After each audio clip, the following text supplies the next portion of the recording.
Puis moi, je veux qu'il amène leur game, en dedans de notre game.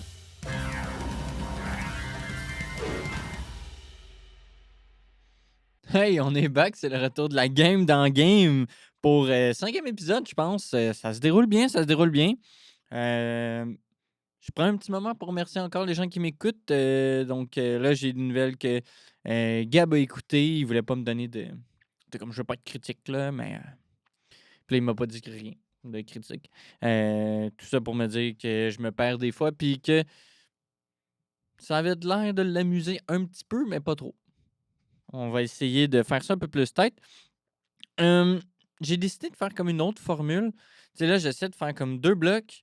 Premier bloc, tout le temps de l'actualité, puis je parle un peu de l'actualité, sauf que je trouve que c'est un peu vide. Donc ce que je vais faire, bon, pas cet épisode-là, parce que cet épisode-là, c'est, le trade deadline et si on a du temps, on va parler un petit peu des matchs du Canadien, de Montréal de cette semaine et jusqu'à celui des Capitals. Fait que 4 matchs à peu près. Je les ai pas analysés autant en détail, là, c'était une semaine de relâche, mais ça n'en était pas vraiment une. Donc, ouais, c'est ça. Fait qu'on on va couvrir ça. Mais ce que je voulais dire qu'on va changer la formule. Donc, je vais essayer de choisir des sujets puis peut-être les approfondir un petit peu plus. Donc le premier bloc, ça va être un sujet. Le deuxième bloc, ça va être un autre. Ou tu sais, comme le premier sujet, ça va être l'actualité, mais je vais en choisir genre 2 ou 3 que je vais parler d'une façon un peu plus approfondie. Je pense que ça va être mieux que juste couvrir une shitload de nouvelles et d'actualités. Je trouve que c'est juste rapporter, puis ça l'amène peu à la discussion. Donc, c'est ça. Fait que, on commence le sujet du jour qui est le trade deadline. Donc, le Canadien n'a pas fait grand-chose, évidemment, mais ça, on va en parler plus tard. Premier move que je vais vous parler, en fait, c'est 2 trades des Oilers d'Edmonton avec le grand, le seul et unique Stan Bowman des Blackhawks de Chicago. Donc, premier trade, c'est Connor Murphy. C'est pas forcément en ordre, là, mais donc, puis on va pas toutes les réviser, là. On a comme une cinquantaine de minutes maximum. Donc, on va en parler de quelques-uns d'intéressants et de comment que le prix avait aucun sens dans ce marché-là. On pensait que ça allait être un marché d'acheteurs. C'était vraiment un marché de vendeurs, finalement. On dirait que de plus en plus, les directeurs généraux ont un prix puis ils le gardent jusqu'à la fin. Donc, quand même intéressant. Donc, Connor Murphy, acquis par les Oilers d'Edmonton, c'est un défenseur assez défensif, bon gabarit, assez robuste et assez agressif à la défense, entre autres sur le long des bandes et devant le filet. Une bonne passe de relance, mais c'est pas le gars qui touche beaucoup la rondelle et qui va s'occuper de transporter la rondelle. Donc, une belle acquisition, je trouve, quand même, de la part des Oilers d'Edmonton. Ils ont payé un choix de deuxième tour pour Connor Murphy et une rétention à 50 Je ne sais pas pourquoi à chaque fois je me mets à parler ici, j'ai envie de bailler. Je ne sais pas trop c'est quoi, là. Il y a un effet soporifique à parler. Je m'endors moi-même. C'est fou, ça. Euh, donc, overall, c'est quand même un move que j'apprécie de la part des Oilers d'Edmonton. Un autre trade qu'ils ont fait, je vais tout de suite sauter à l'autre trade, puis on va parler un peu plus en ensemble. Donc, ils ont acquis Jason Dickinson euh, des, euh, des Blackhawks de Chicago avec une rétention de 50 c'est ça. Ils ont perdu à peu près 1600, 1,6 million de cap space, le annual cap hit, ce qui est moins que ça parce que le cap hit se consomme au travers de la saison, mais bon. Donc, ils font un petit peu d'espace et ils ont acquis aussi Colton Dack, on va en parler rapidement. Et pour ça, ils ont échangé Andrew Mangiapane et un choix de premier tour. Donc, Jason Dickinson, qu'on va parler, qui est un centre défensif, travailleur acharné, un bon maniement du bâton, assez physique. Il a très bien performé avec les Blackhawks, mais malgré le fait qu'ils l'ont fait jouer des match-ups assez difficiles, il n'y a pas vraiment d'apport offensif, à part un bon tir. C'est ça. En ce qui concerne Colton Dock, il a 23 ans, c'est en 23 ans, il fait juste frapper tout ce qui bouge. C'est vraiment pas mal sa seule et unique valeur, là. Tu sais, les chiffres disent qu'il était quand même relativement correct défensivement avec les Blackhawks, mais bref, je ne m'attendrai pas à grand-chose de lui. Donc, une des choses que j'aime pas, c'est qu'ils ont payé un choix de premier tour, un choix de deuxième tour pour Murphy et Dickinson. C'est quand même cher payé là, au final. Puis là, si on parle en plus, on en a parlé un petit peu la semaine passée de l'échange pour Stuart Skinner, pour Tristan Jarry. Ouais, ça fait mal, là, tu sais, quand même. Donc, ils ont payé très cher. C'est des moves que j'ai appréciés, à part aller chercher Tristan Jarry. Ça, je ne l'ai pas trop compris. Mais tu sais, Dickinson puis Conor Murphy, c'est effectivement deux piliers défensifs assez bons. Mais tu sais, en tout cas, les Oilers, ils ont de la misère à diversifier leur équipe. Oh, excusez-moi, c'est ça que je vous dis. Je ne sais pas trop pourquoi. Mais, donc, c'est ça. C'est comme Draisaitl, Bouchard, puis McDavid. Hyman. Tu sais, puis Wallman est correct aussi, mais genre, il manque de... Bref, il y a la moitié de l'équipe qui sert à rien, on dirait. On passe directement à l'autre. Michael McCarron. Ancien choix de premier tour du Canadien de Montréal. Michael McCarron, un géant de ce monde. Ce qui est pas mal sa plus grande qualité, on va être très sincère. Michael McCarron passe des Chicago, des Prédateurs de Nashville au Wild du Minnesota pour un choix de deuxième tour. Hey, dans quel monde on paye un choix de deuxième tour pour Michael McCarron? Michael McCarron, il fait absolument rien. Là. Je vais vous rappeler, là, il a 12 points en 59 matchs, 5 buts, 7 passes. Il fait rien. Genre, à part, il est correct défensivement, là, mais tu sais, il est à peine replacement level défensivement. Mais overall, je pense même pas que c'est un joueur à peine replacement level dans la Ligue nationale. Donc, bref. Mais les Wild, c'était comment? Petite équipe, puis ils ont décidé d'acquérir des gros bonhommes qui sont pas bons. Excusez-moi. Je vous jure, je comprends pas. OK. C'est à chaque fois que je commence. Donc, Tyler Myers, acquis par les Stars de Dallas. Tyler Myers, je pensais vraiment qu'elle allait finir avec les Red Wings de Détroit. Puis pour vrai, tant mieux pour eux. Tant mieux pour les Red Wings. Ils n'ont pas eu à avoir ce gars-là dans leur équipe. Donc, il a été échangé des Canucks aux Stars pour un choix de deuxième et quatrième tour avec une rétention de 50% pour cette année et l'année prochaine. C'est un défenseur relativement complet, de grande taille, mais je dirais pas tant complet. Là. Il ne connaît pas une grande saison avec les Canucks. L'année passée, il avait été quand même assez bon. Et c'est pour c'est l'année passée ou l'autre année d'avant, juste avant qu'il re-signe son contrat. Attends, là, il est dans sa deuxième année, première année, fait l'autre année d'avant. Il a comme beaucoup calmé son jeu depuis qu'il était avec les Leafs il y a quelques années de ça. Donc, c'était un joueur qui transportait beaucoup la rondelle et qui commettait, entre autres, beaucoup de revirements. Donc, c'était des revirements au prix de points. C'est ça, il a calmé son jeu. Il est beaucoup plus calme, il passe moins de temps avec la rondelle, puis il privilégie beaucoup son bâton en défense. Mais c'est ça, il met quand même assez beaucoup de revirements et cope entre autres de nombreuses pénalités parce que c'est un défenseur assez agressif dans sa façon de défendre. Donc, il fait des hookings, des trips and everything. J'aurais jamais payé un choix de 2 pour ce gars-là. C'est vraiment un joueur de fond d'alignement. 36 ans, mais les Stars aiment leur big guy. Puis là, pauvre Harley, là, ils vont genre le faire jouer avec Thomas Harley. Mais en tout cas. En passant, je me fie beaucoup sur Puckpedia et des propos, entre autres, de G-Fresh. Je regarde beaucoup plus le match du Canadien de Montréal, mais évidemment, c'est pas super facile de suivre tous les joueurs. Donc, il faut que j'aille me renseigner un petit peu plus.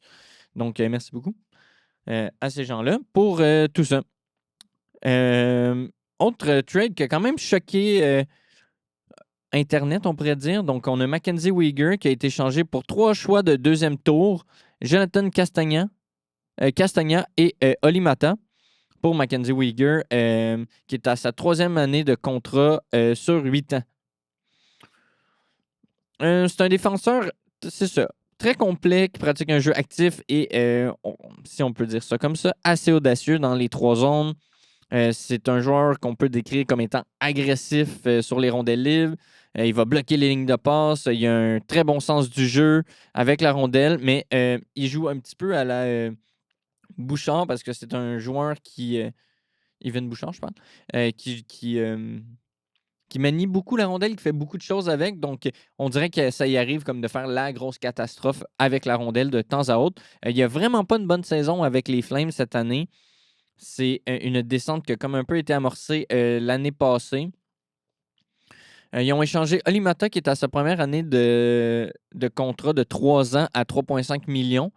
J'aimais beaucoup Olimata. C'est un joueur qui performait bien défensivement voyons, dans des temps de troisième paire.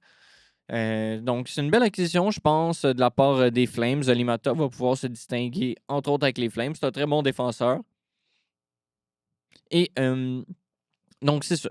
Il se débarrasse d'un gros contrat. Beaucoup de gens n'étaient pas convaincus dans le sens que c'est juste 3 choix de deuxième tour pour Mackenzie Weegar. Ouais, mais tu sais, comme...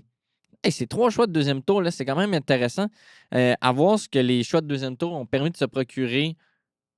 Ben, en fait, ce qu'ils ont permis de se procurer. C'est difficile. On dirait qu'il y a encore beaucoup de... N'oubliez pas de setter vos match-ups. Ça vient de commencer. Il y a 2 heures. Donc, c'est ça. 3 choix de deuxième tour, c'est beaucoup de assets. Ça permet de lancer des dards, des joueurs intéressants. Moi, en tout cas, pour pouvoir se débarrasser justement de ce contrat-là qui est de Mackenzie Weegar, il reste 5 ans à 6,2 millions. Donc, ça finit à 37-38 ans son contrat. Yeah. Les Flames, ils ne seront pas dans une voie d'être en contention d'ici là, mais ça va leur permettre, c'est ça, de faire 3 choix en 2026 dans le deuxième tour, vous permettre de s'avancer. Moi, j'aime beaucoup ce trade-là pour les Flames. Donc, Nick Blankenburg, je ne sais pas si vous le connaissez, il jouait avec Nashville. Donc, les Prédateurs de Nashville l'ont échangé au Colorado d'Avalanche pour un choix de 5e tour. Je vous parle de lui parce que Nick Blankenburg a été un très bon petit défenseur en temps de 3e paire avec Nashville. Donc, très, très bon. Un choix de 5e tour pour l'Avalanche. Donc, il acquiert... En tout cas, moi, je trouve que c'est un bon remplacement pour Girard. Donc, ils ont fait monter Malinsky comme en top 4. Et ensuite de ça, Nick Blankenburg pour la 3e paire. Donc, ils ont été capables... tu sais, c'est du asset management 101, super bien fait. Moi, j'ai beaucoup apprécié ce trade-là pour l'Avalanche. Nick Dowd des Caps de Washington a été échangé au Vegas Golden Knights pour un choix de 2e et 3e tour. Très bon, très bel échange de la part des Capitals de Washington. Il y a aussi Jesper Wickman, défenseur gardien de 23 ans. Je ne sais pas trop ce qu'il va devenir Jesper Wickman. Je ne vous parle pas des espoirs que je ne connais pas. Il n'y en a pas beaucoup qui ont été échangés.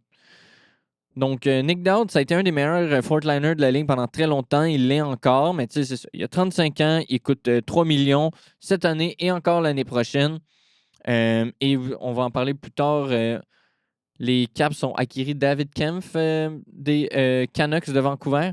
Donc, encore une fois, un bon exemple de asset management de la part du directeur général des Capitals de Washington. Quelqu'un a voulu payer cher pour Nick Dowd, qui est un centre exclusivement défensif. Bon, ils ont acquis un autre centre exclusivement défensif dans David Kempf, qui va remplacer Nick Dowd super bien dans son rôle. Puis, ils ont été capables d'accumuler des assets pour ça. Donc, fabuleux.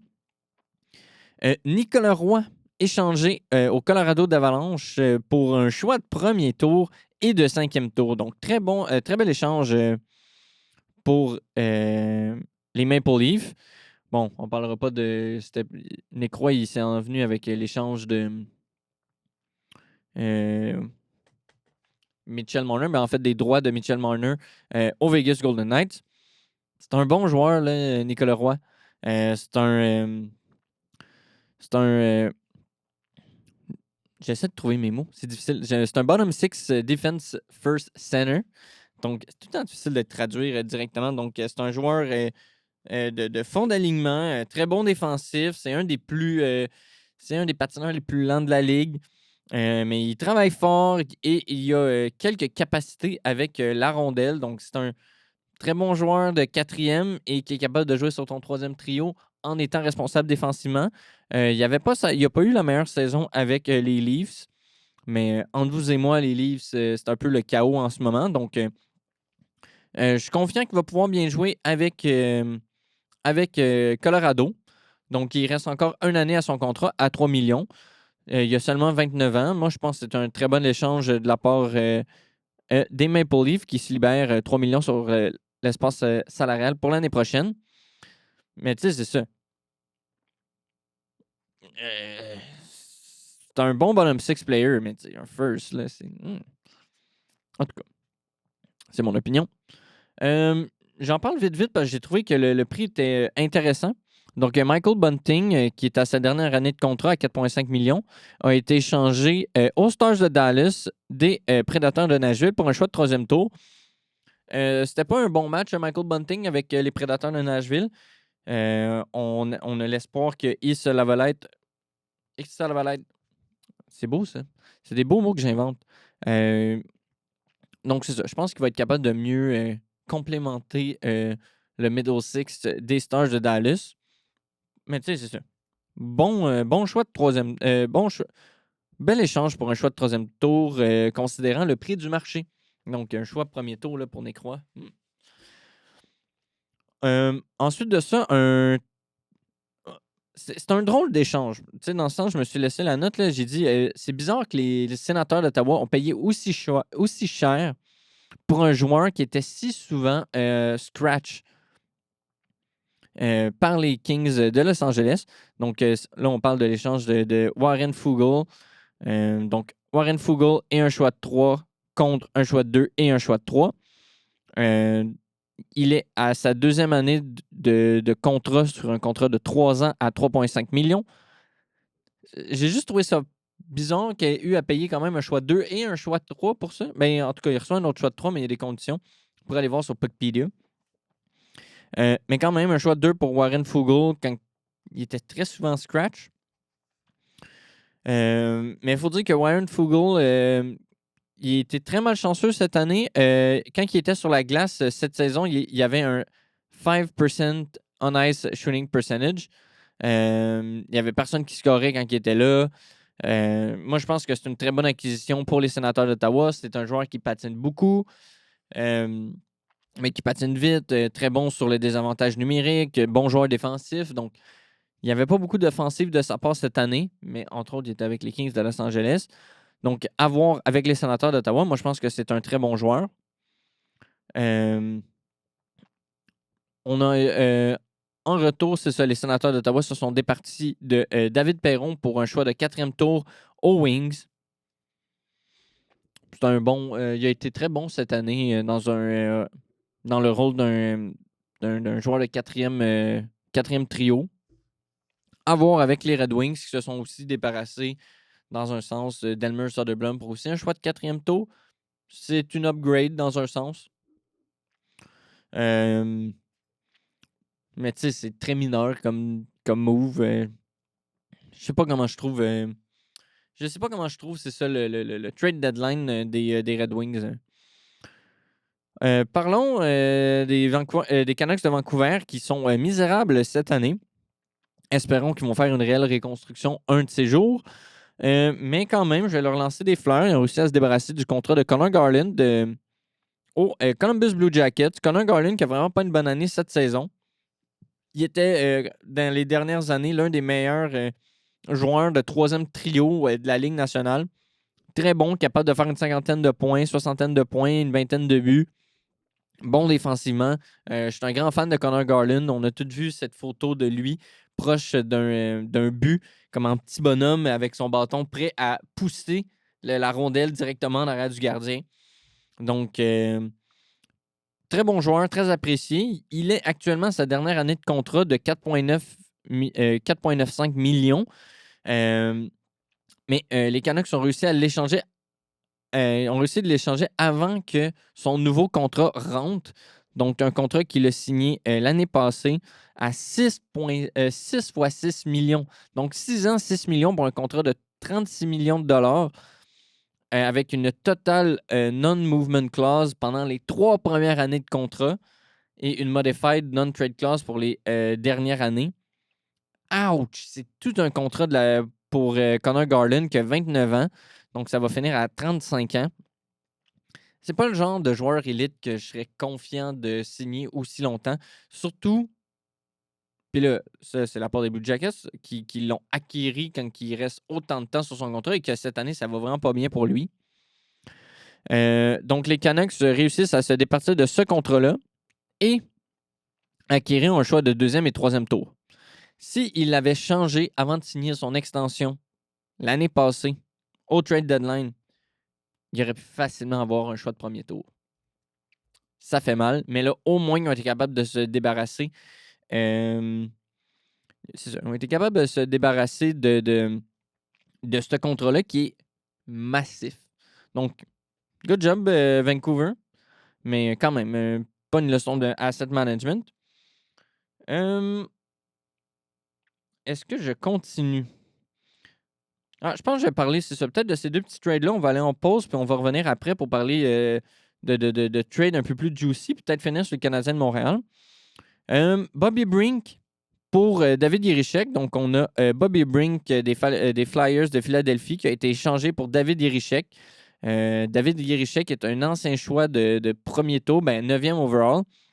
Je ne sais plus, Bobby Brink, il est combien il a été repêché, mais Bobby Brink, en ce moment, joue dans la Ligue nationale depuis Ça fait 2... Non, c'est ça. Ça fait depuis Ça fait 2... C'est sa 3e saison dans la Ligue nationale. L'année passée, il a fait 41 points, 12 buts. Cette année, il a 26 points, 13 buts. C'est pas le plus grand joueur offensif du monde. C'est un choix de 2e tour, Bobby Brink. 24 ans, 5 pieds 8, 169 livres. Tout petit joueur, mais excessivement efficace défensivement. Donc, c'est un très bon defensive third liner. Belle acquisition de la part du Wild du Minnesota. Puis je les comprends, là, ils n'ont plus de place sur cette défensive-là. Puis David Jiricek, c'est comme...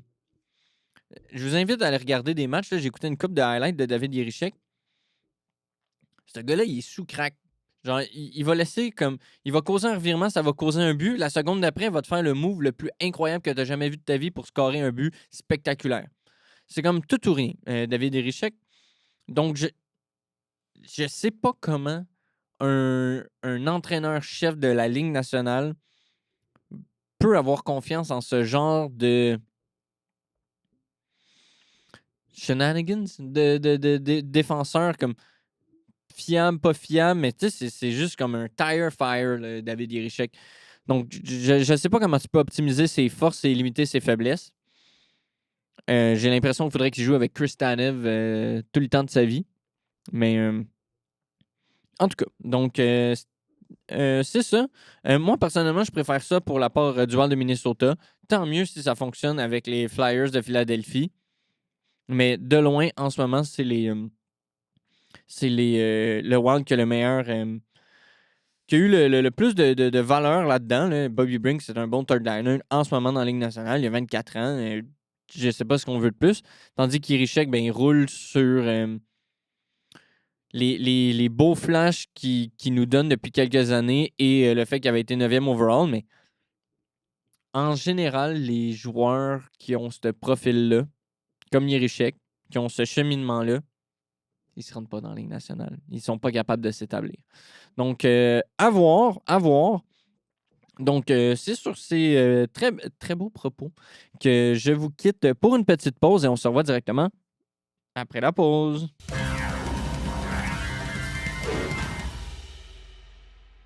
Hey, on est back à la game dans le game. La game est dans le game. Oh, vous avez pas vu ça. Y es-tu à la bonne place? OK.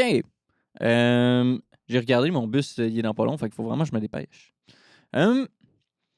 Donc, Donc, on continue sur le trade deadline. Il nous reste quelques trades à parler avant la fin de cette émission-là. On va parler du trade qui a chié un petit peu de Colton Parayko. On va pas trop en parler, en fait. Donc, Colton Parayko, grand défenseur mobile qui a été aux Olympiques, gagnant du tournoi des 4 nations avec le Canada, médaillé d'argent avec le Canada. C'est un grand défenseur.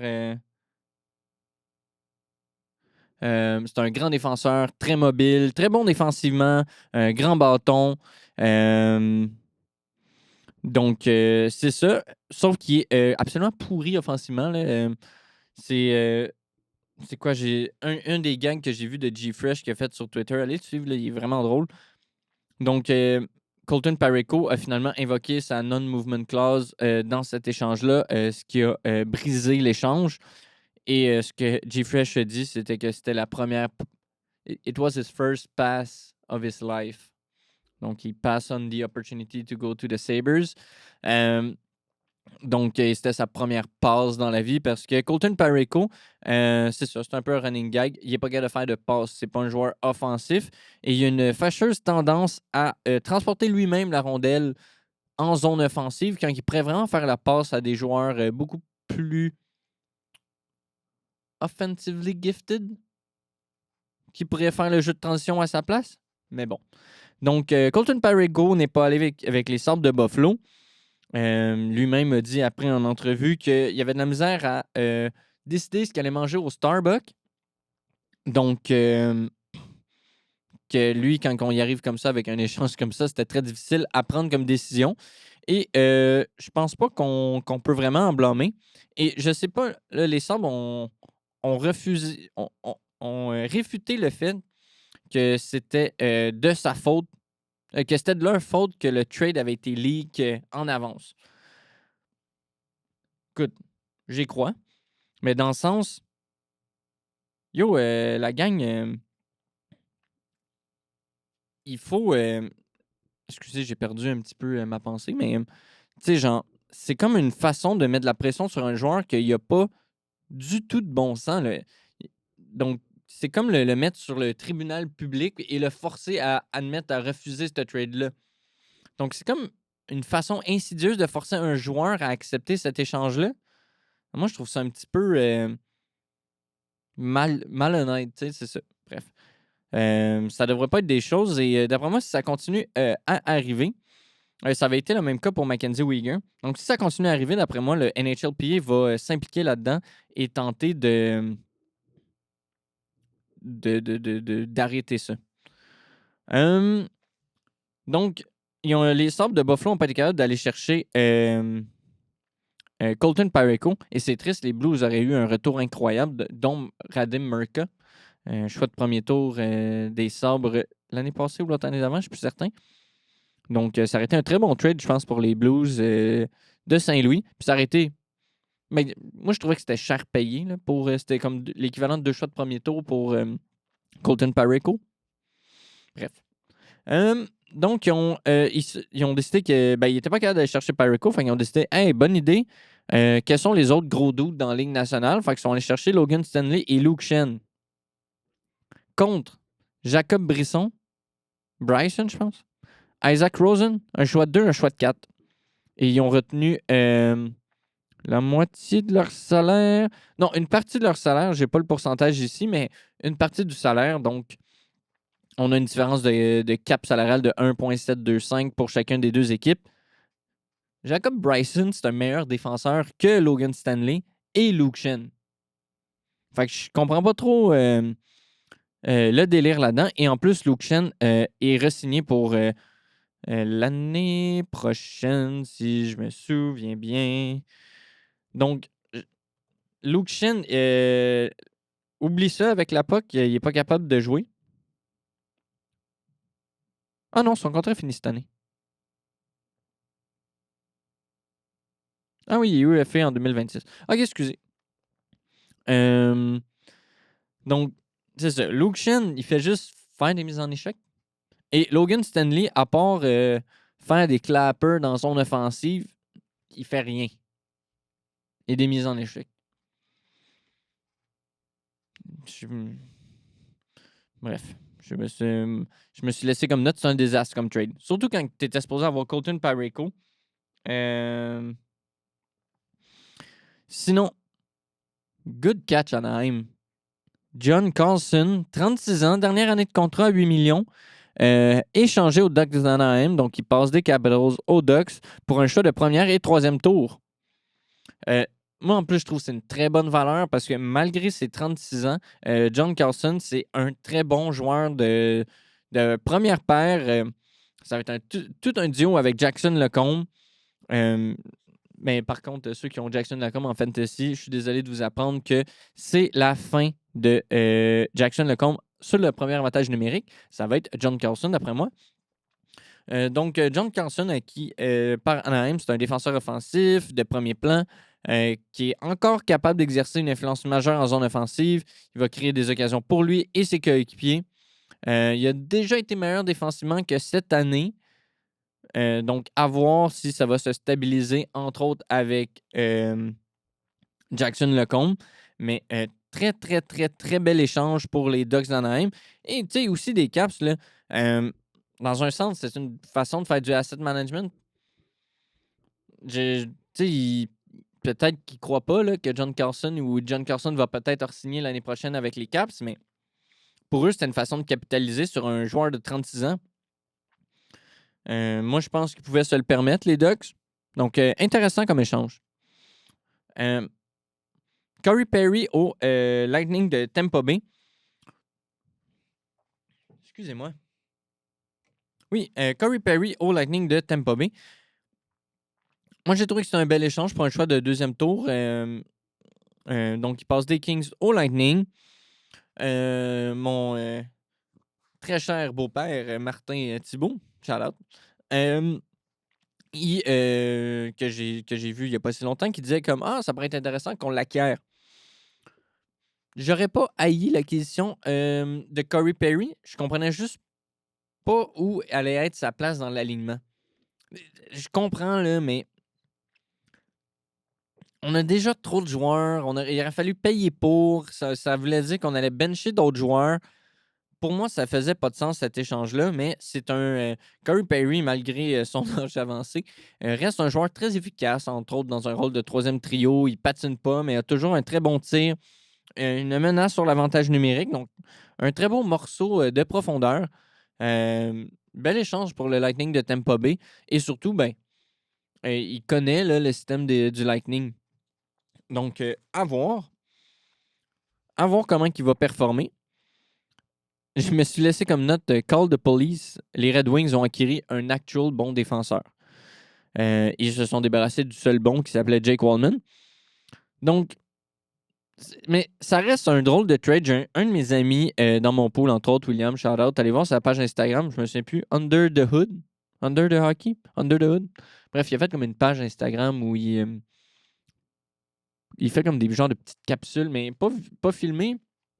Où, par exemple, il a parlé des X-Factor. Ben, c'était quel X-Factor pour chaque équipe des Olympiques, des affaires de même. C'est intéressant, c'est des tags, ça lui permet de discuter. Et ben, lui, il a haï ce trade-là pour les Red Wings. Je suis quand même d'accord. Dans le sens que payer un second pour Connor Murphy, ça aurait fait pas mal plus de bon sens. Mais bon. Justin Falk, 33 ans. Il reste un an à son contrat de 6,5 millions, donc cette année et l'année prochaine. Il a été échangé pour Justin Hall, qui est à sa dernière année de contrat à 3,4 millions. Dimitri Butchenikov, que je ne connais pas, 22 ans. Un choix de premier tour et un choix de troisième tour. Bon. C'est difficile à prévoir parce que Justin Falk, ça a tout le temps été comme un défenseur qui un offensive demon qui va tout le temps tirer au filet. Qui a tout le temps été sa façon première de créer de l'offensive au sein d'une équipe. Donc, mais là, rendu avec les Blues, il est devenu comme un defensive defenseman. Fait, mais en devenant un defensive defenseman, il est devenu comme... à chaque fois qu'il était sur la glace, ben, les Blues devenaient un trou noir offensif. Donc, il est devenu comme un drôle de joueur avec les Blues qui vont vraiment pas bien. Mais à la fin, Justin Folks, ça reste un défenseur qui fait quand même beaucoup de choses avec la puck, sans la puck. C'est un joueur très impliqué. Donc, on ne sait pas trop ce que ça va devenir avec les Red Wings. Ça va surtout... d'après moi, il y a une possibilité qu'on voit beaucoup ses défauts ou beaucoup ses qualités, tout dépendant avec qui il joue et dans quel contexte. C'est clair, ça? Fait que, comme avec les... On n'avait pas la meilleure version de Justin Folks, mettons, entre autres, cette année, avec les Blues. Donc, est-ce qu'il va être capable de se balancer comme entre son offensive, sa défensive et devenir un bon top 4? Tu sais, parce que ça reste un défenseur top 4, c'est ça. Drôle de situation avec les Blues, mais il risque de jouer avec Ben Sherrod. Fait que d'après moi, c'est un désastre. Non, on va voir un désastre. Donc, c'est ça. Moi, j'ai pas haï ce trade-là parce que Justin Folks, c'est un bon défenseur à la fin de la journée. Et tant qu'à re-signer Ben Sherrod, signer Justin Hall, autant bien avoir Justin Folks, si tu veux, dans mon line-up. Ou quand il y avait les rumeurs qu'il allait acquérir Tyler Myers. Mais excuse, je sais pas pourquoi. Comme j'ai dit, à chaque fois que je suis dans ce studio-là, j'ai envie de bailler. Encore une fois, je lance des fleurs aux Capitals de Washington qui ont acquis Timothy Liljegren pour un choix de 4e ou 5e tour. Je me suis même pas marqué. En tout cas, bref. Un lointain choix qui n'a pas été super bon avec les Sharks, mais a tout le temps été un analytical darling, entre autres avec les Leafs. C'est un joueur qui transporte quand même beaucoup la rondelle. Il évolue au poste de défenseur. Il est clairement là pour remplacer en partie John Carlson, ou en tout cas une partie de ses minutes. Donc, ça va être intéressant à voir s'il va être capable de fleurir dans une équipe qui est un petit peu meilleure que les Sharks. Donc, à voir. Mais c'est comme pas de danger, mettons. Ensuite de ça, Brendan Shen a... ah oui, ça, je me suis juste laissé comme note, man, what the fuck.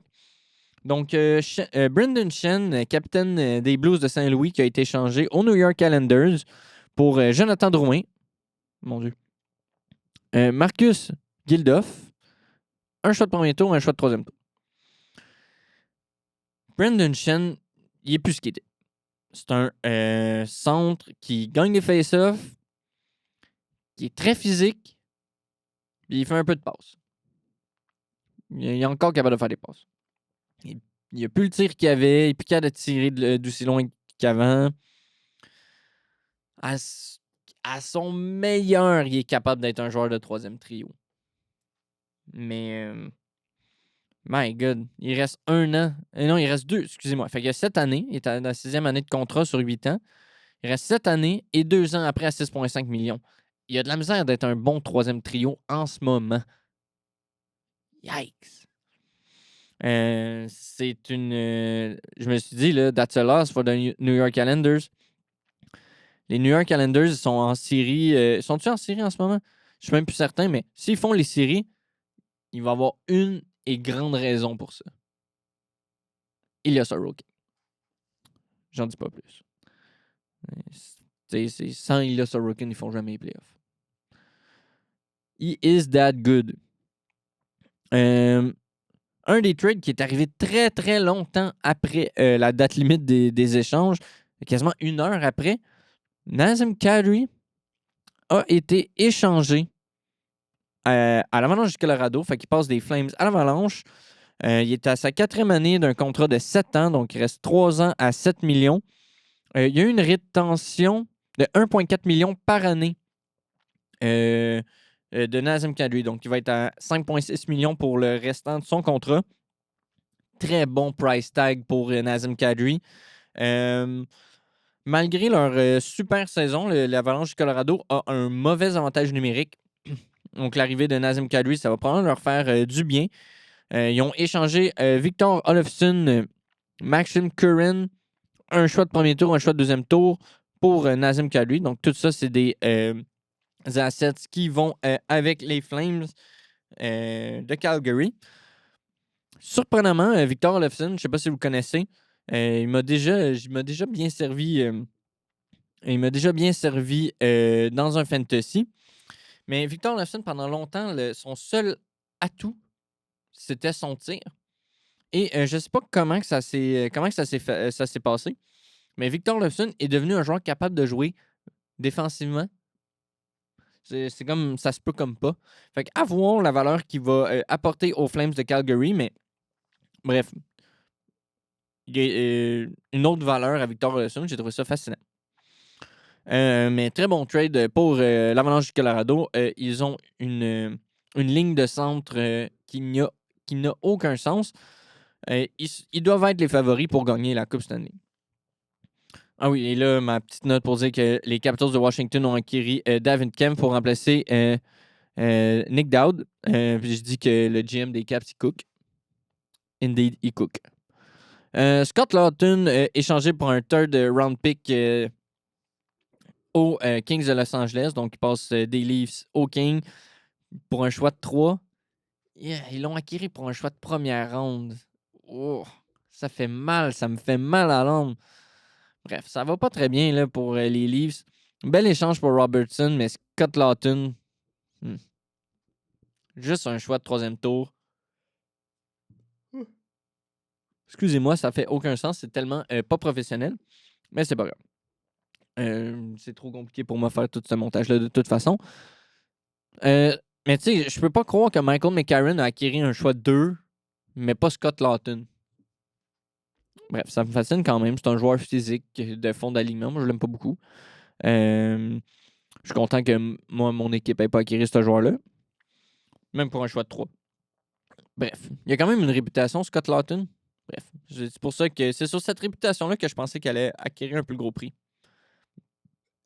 Ensuite de ça, les Leafs ont échangé Bobby McMann, donc joueur de 29 ans, centre, très très bon patineur, au Kraken, au Kraken de Seattle pour un choix de 2e tour et 4e tour. Je pense que je l'aurais gardé juste pour un choix de 2e tour. Il était quand même utile, là, Bobby McMann. Puis il a juste 29 ans. Tu aurais pu leur signer une autre année.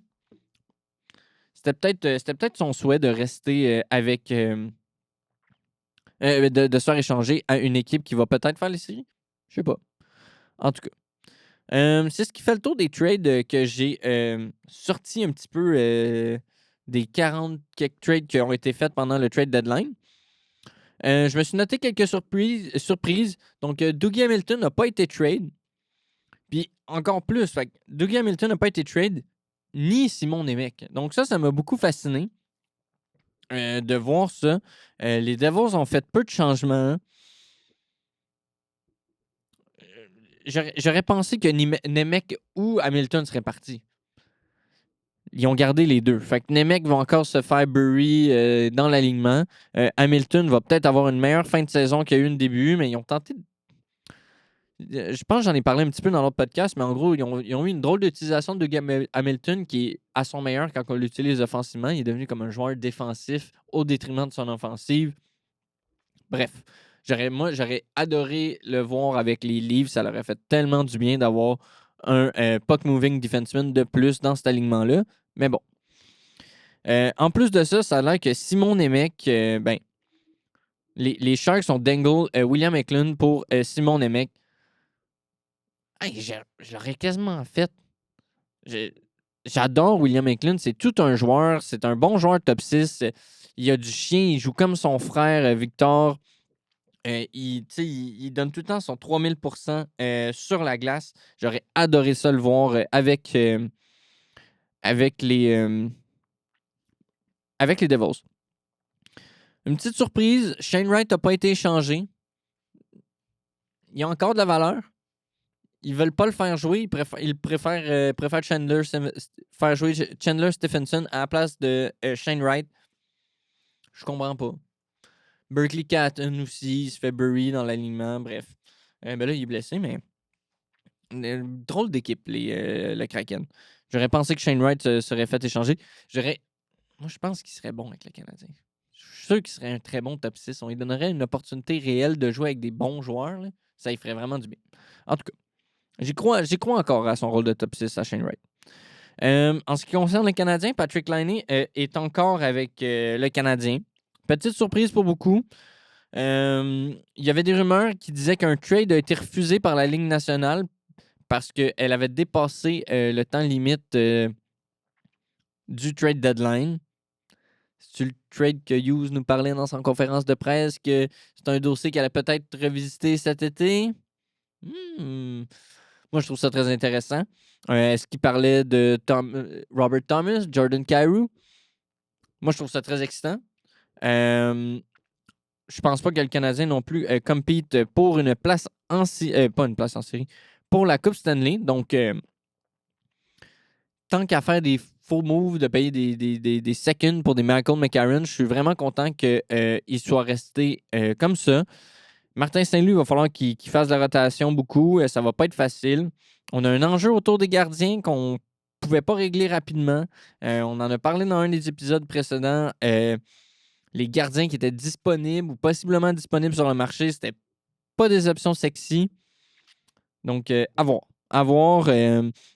Finalement, là, je regarde le temps qui passe. J'aurais pas le temps de parler des matchs du Canadien, à part qu'ils m'ont inquiété un petit peu. Donc, on a juste eu 3 points dans notre voyage, entre autres, en Californie. On a gagné le match contre les Kings. On n'aurait pas dû. On a réussi à avoir un point contre le match des Ducks. On n'aurait pas dû gagner. Au moins, on a eu un point. Le match des Sharks, ça, on l'a échappé au grand complet. Donc, ça, c'est un match qu'on aurait dû gagner. Ça, c'est encore un enjeu de gardien. Et le match des Capitals de Washington du 28 février. Moi, j'ai personnellement trouvé que c'était un match assez convaincant. On a quand même laissé passer des chances, des belles chances de marquer aux Capitals. Mais overall, j'ai trouvé qu'on était dans notre groove et qu'on a en grande partie dominé. Et c'est pas mal ça. J'ai bien hâte de voir les matchs qui s'en viennent et voir les décisions de Martin Saint-Louis, entre autres en ce qui concerne Patrick Laine. Donc, merci beaucoup pour votre écoute. Puis on se revoit dès la semaine prochaine pour l'épisode 6 qui, je ne sais pas c'est quoi la thématique parce que ça a l'air qu'il n'y a plus rien qui se passe. Il n'y a plus de trade deadline FNCC. Il n'y a plus de trade deadline en général. Il n'y a plus d'Olympique. 4 ans les prochains Olympiques. Est-ce que je vais être encore là? Priez pour moi. Merci, ciao.